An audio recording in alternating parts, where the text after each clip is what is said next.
नमस्कार, आप देख रहे हैं वाइब इन बिहार झारखंड और मैं हूं आपके साथ सुहानी मलिक। बिहार एक ऐसा नाम जो इतिहास की किताबों में सिर्फ दर्ज नहीं बल्कि हर पन्ने पर अपनी पहचान गढ़ता रहा है। कभी ज्ञान की धरती, कभी संघर्ष की गाथा और अब एक बार फिर बदलाव की चौखट पे खड़ा बिहार।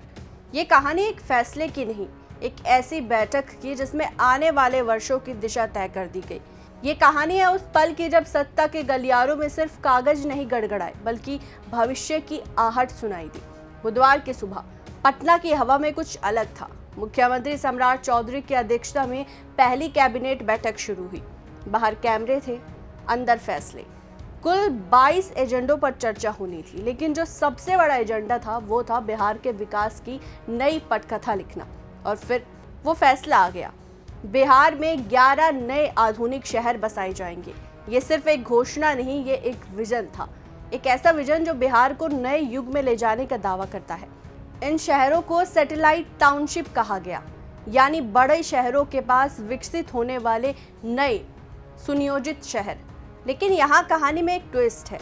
जैसे ही इस फैसले पर मोहर लगी, उस वक्त इन 11 स्थानों पर जमीन की खरीद और बिक्री दोनों पर रोक लगा दी। अब सवाल उठता है क्यों? क्योंकि ये सिर्फ विकास नहीं, ये नियंत्रण है। ये सुनिश्चित करने की कोशिश है कि जमीन की कीमतों में अचानक उछाल से कुछ लोग फायदा न उठा ले और आम जनता पीछे न छूट जाए। मुजफ्फरपुर, सीतामढ़ी, भागलपुर और छपरा, इन शहरों के आसपास 30 जून 2027 तक जमीन की खरीद और बिक्री दोनों पर रोक लगा दी गई। वहीं पटना, सोनपुर, गया, दरभंगा, सहरसा, पूर्णिया और मुंगेर, इसके आसपास पर यह पाबंदी 31 मार्च 2027 तक लागू होगी। ये रोक सिर्फ एक प्रशासनिक आदेश नहीं, ये एक संदेश है, एक सख्त स्पष्ट संदेश कि ये विकास बेतरतीब नहीं होगा, ये योजनाबद्ध होगा, नियंत्रित होगा और दीर्घकालिक होगा।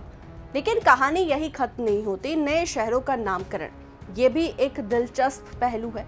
पटना के पास बनने वाले टाउनशिप पाटलिपुत्र कहलाएंगे। वही पाटलिपुत्र जिसने कभी साम्राज्य को जन्म दिया था।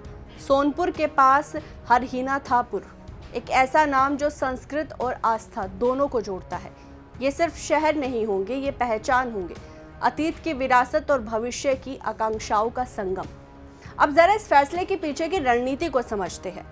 नगर विकास विभाग को जिम्मेदारी दी गई कि वो इन सभी स्थानों का मास्टर प्लान तैयार करे। ये मास्टर प्लान कोई साधारण नक्शा नहीं होगा, इसमें हर चीज तय होगी। कोर एरिया कहाँ होगा, स्पेशल एरिया कहाँ होगा, कौन सी जमीन पर क्या बनेगा, यानी कि सब कुछ।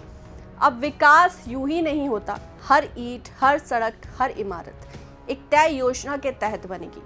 लेकिन इस पूरे फैसले में एक मानवीय पहलू भी छिपा है, एक ऐसा पहलू जो इस कहानी को सिर्फ राजनीति से आगे ले जाता है। 80 साल से अधिक उम्र के बुजुर्गों के लिए एक खास सुविधा की घोषणा की गई। अब उन्हें जमीन रजिस्ट्री के लिए सरकारी दफ्तरों के चक्कर नहीं लगाने होंगे। सरकारी कर्मचारी खुद उनके घर आएंगे और वहीं सारी फॉर्मेलिटी को पूरा करेंगे। ये एक छोटा सा कदम लग सकता है, लेकिन उस सोच को दिखाता है जिसमें विकास सिर्फ इमारतों का नहीं, लोगों का भी होता है। अब सोचिए, एक तरफ नए शहर बसने की योजना, दूसरी तरफ बुजुर्गों के लिए राहत, एक तरफ भविष्य की तैयारी, दूसरी तरफ वर्तमान की संवेदनशीलता। ये इस फैसले की खासियत है। लेकिन राजनीति में हर फैसला सिर्फ विकास के नजरिए से नहीं देखा जाता। इसमें अपने समीकरण होते हैं, अपने संदेश होते हैं। क्या ये फैसला आने वाले चुनावों की तैयारी है? क्या ये एक बड़ा राजनीतिक दाव है, या फिर सच में बिहार को बदलने की ईमानदार कोशिश? इन सवालों के जवाब वक्त देगा, लेकिन इतना तय है कि इस फैसले ने बहस छेड़ दी है। कल्पना कीजिए 5 साल बाद का बिहार। पटना के आसपास एक पाटलिपुत्र, चौड़ी सड़कें, आधुनिक इमारतें और स्मार्ट इंफ्रास्ट्रक्चर। सोनपुर के पास हरिहरनाथपुर, जहां परंपरा और आधुनिकता साथ साथ चल रही हो। मुजफ्फरपुर, भागलपुर, दरभंगा, हर शहर के पास एक नया शहर, एक नया अवसर। ये सिर्फ शहर नहीं होगा, ये रोजगार के लिए नया केंद्र होगा। शिक्षा, स्वास्थ्य, उद्योग, हर क्षेत्र में नई संभावनाएं। लेकिन हर सपने की तरह इस सपने के सामने भी चुनौतियां होगी। जमीन अधिग्रहण, लोगों का पुनर्वास, पर्यावरण का संतुलन, ये सब आसान नहीं होगा और यहीं पर सरकार की असली परीक्षा होगी। क्या ये योजनाएं कागज से निकलकर जमीन पर उतर पाएगी? क्या ये शहर सिर्फ नक्शे तक सीमित रहेंगे या सच में बसेंगे? इतिहास गवाह है, बिहार ने कई बार बड़े सपने देखे हैं, कुछ पूरे हुए, कुछ अधूरे रह गए, लेकिन हर बार एक नई कोशिश जरूर हुई। और इस बार ये कोशिश थोड़ी अलग है, क्योंकि ये सिर्फ एक परियोजना नहीं, ये एक दृष्टिकोण है, एक ऐसा दृष्टिकोण जो बिहार को नए सिरे से परिभाषित करना चाहता है। ये कहानी अभी शुरू हुई। कैबिनेट की उस बैठक में जो फैसला लिया वो सिर्फ एक शुरुआत नहीं, आगे क्या होगा ये इस बात पर निर्भर करेगा ये योजना कितनी मजबूती से लागू होती है, जनता को कितना साथ मिलता है और सरकार कितनी ईमानदारी से इसे आगे बढ़ाती है। लेकिन इतना तय है, बिहार अब ठहरा हुआ नहीं है, ये आगे बढ़ रहा है नई दिशा में, नए रास्तों पर, और शायद यही वह रास्ता है जो आने वाले वर्षों में बिहार की तस्वीर बदल देगा। ये थी कहानी, एक फैसले की, एक उम्मीद की और एक नए बिहार की। अब नजरें टिकी है उस भविष्य पर जो आज के इस फैसले से आकार ले रहा है। क्या ये सपना साकार होगा या फिर ये भी एक अधूरी कहानी बनकर रह जाएगा?